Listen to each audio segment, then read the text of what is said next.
त्यामुळे गावगाड्यातल्या सगळ्या लोकांना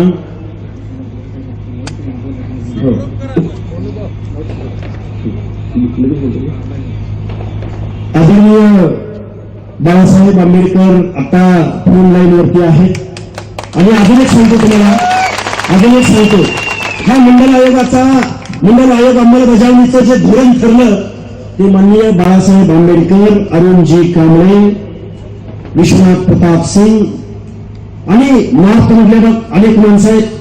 या सगळ्यांच्या विचारानं शांत डोक्यानं गावकुसाबाहेरचा कारू नारू बलुता अलुता भटक्यामुक्त जाती जमातीला सुद्धा निर्णय प्रक्रियेमध्ये घेण्यासाठी 93-94च्या कालावधीमध्ये ज्याला वॉटरशेड मुव्हमेंट म्हटलं गेलं, अर्धा लोकसंख्येचा हक्क अधिकाराचा मंडल आयोग म्हटलं गेलं, तो मंडल आयोग इम्प्लिमेंट करण्यासाठी ज्यांनी महत्वाचं योगदान दिलं ते सन्माननीय बाळासाहेब आंबेडकर आता फोन लाईनवरती आहेत. ते आपले 2 शब्द तुमच्या समोर बोलतील. साहेब बोला. आंबेडकर बोलतो.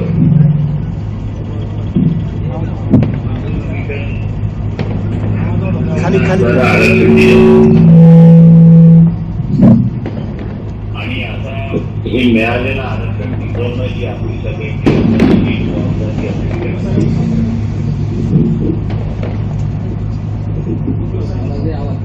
मी अगोदरपासून असणारा गरीब मराठा जो आहे त्याला समजावून होतो की तुम्ही ओबीसीच्या कोट्यातून आरक्षण मागू नका. तुम्ही ओबीसीच्या कोट्यातून आरक्षण मागलं तर दोघांमधलं भांडण सुरुवात त्या ठिकाणी होईल. ओबीसीचं आरक्षण म्हणजे ओबीसीलाच राहिलं पाहिजे. ओबीसीच्या आरक्षणाचं नाक हे ओबीसीलाच राहिलं पाहिजे. मराठा समाजाला आरक्षण पाहिजे असेल तर त्याला वेगळ्या रीतीने वेगळं तुम्ही मागाल तर तुम्हाला टिकाऊ आरक्षण मिळेल अशी परिस्थिती आहे. हे शासन जे आहे हे भांडणं लावणारं शासन आहे एवढं आपण आपल्याला लक्षात घ्या. मागच्या 2 वेळा सुप्रीम कोर्टाने मराठा समाजाला ओबीसीतून दिलेलं आरक्षण रद्द करून टाकलं की तुम्हाला ओबीसीतून मराठा समाजाला आरक्षण देता येणार नाही. दिल्यानंतर सुद्धा आताही त्यांनी आपल्याला प्रवाह काढली. काय प्रवाह काढली तर निजामचं गॅझेट, साताऱ्याचं गॅझेट याला आधार धरून सर्व मराठ्यांना कुठली समजा आणि त्यांना असणारा सर्टिफिकेट द्या अशी असणारी परिस्थिती आहे.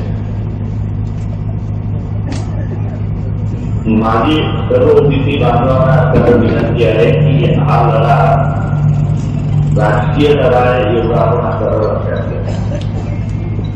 आपण सत्तेमध्ये कोणाला बसवतो हा सगळ्यात महत्वाचा प्रश्न आहे.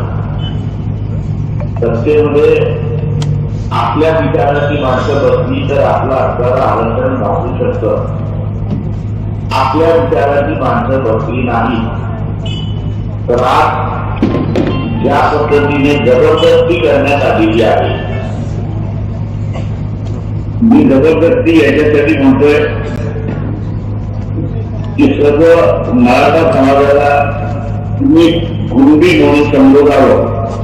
आता जो जी आर काढलेला आहे त्या संदर्भात 2001 साली औरंगाबाद खंडपीठ, मुंबईतलं बेंच औरंगाबाद खंडपीठ त्याच्याद्वारे जज मालापार्ले आणि आदरणीय जज पगार या दोघांनी आपल्याला निर्णय दिला की सर्व सकट मराठ्यांना कोणती त्या ठिकाणी संबोधता येणार नाही आणि आता अधिकार हा आपल्याला कुठल्या सरकारला त्या ठिकाणी देण्यात आलेला नाही. परंतु जबरदस्ती करून आपल्याला निर्णय त्या ठिकाणी दिला अशी परिस्थिती आहे. हा जबरदस्तीने केलेल्या निर्णयाच्या विरोधात आपल्याला त्या ठिकाणी लढावं लागणार, रस्त्यावरती उतरावं लागणार, मोर्चे काढावे लागतील, आंदोलनं करावी लागतील. तर या सगळ्यात महत्वाचं जे आहे ते म्हणजे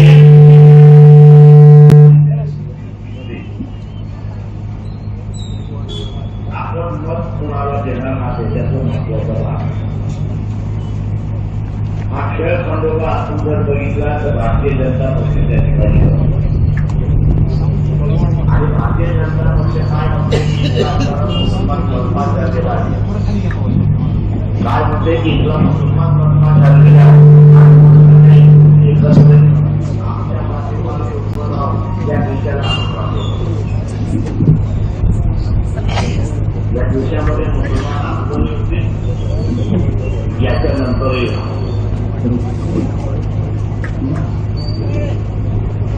आपल्या अधिकाराचं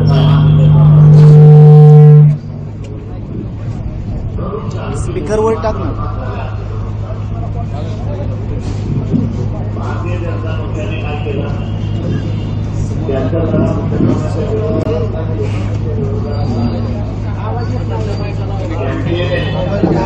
दाखवायचे दात वेगळे आणि खायचे दात वेगळे अशी परिस्थिती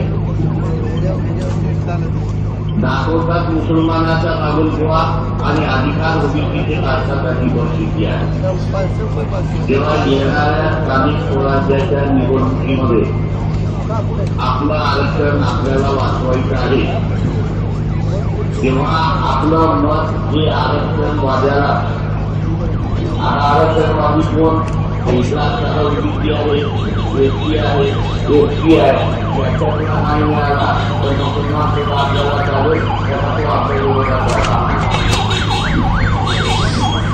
परंतु आता जो पक्षामध्ये बसलेले आहे, निराल मराठीचे पक्षामध्ये बसलेले आहे, त्यांना आम्ही मतदान देणार नाही. केंद्राचा आठवण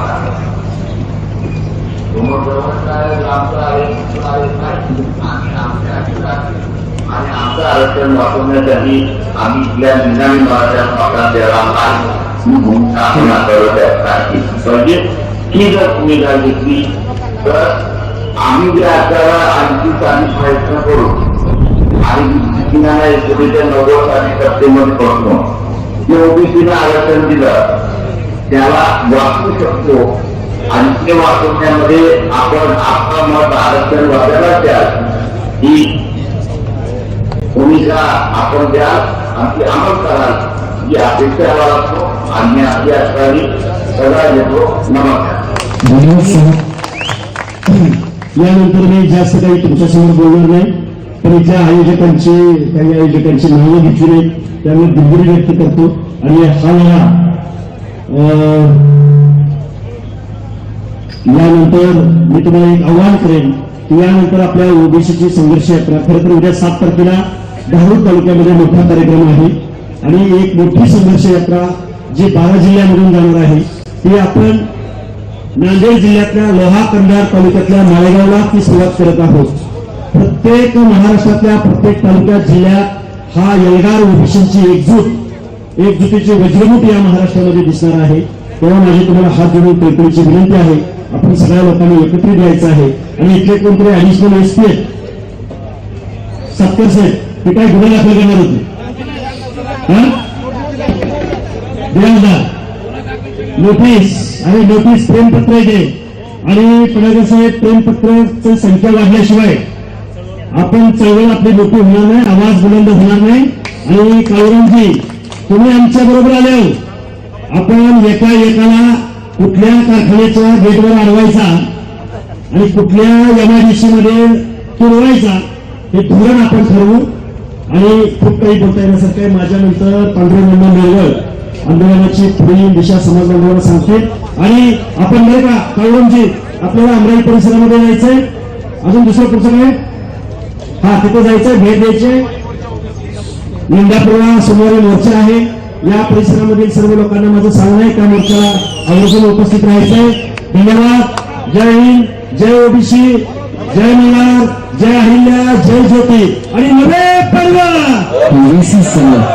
एक शब्द आड करायचा परत विनंती आहे कोणीही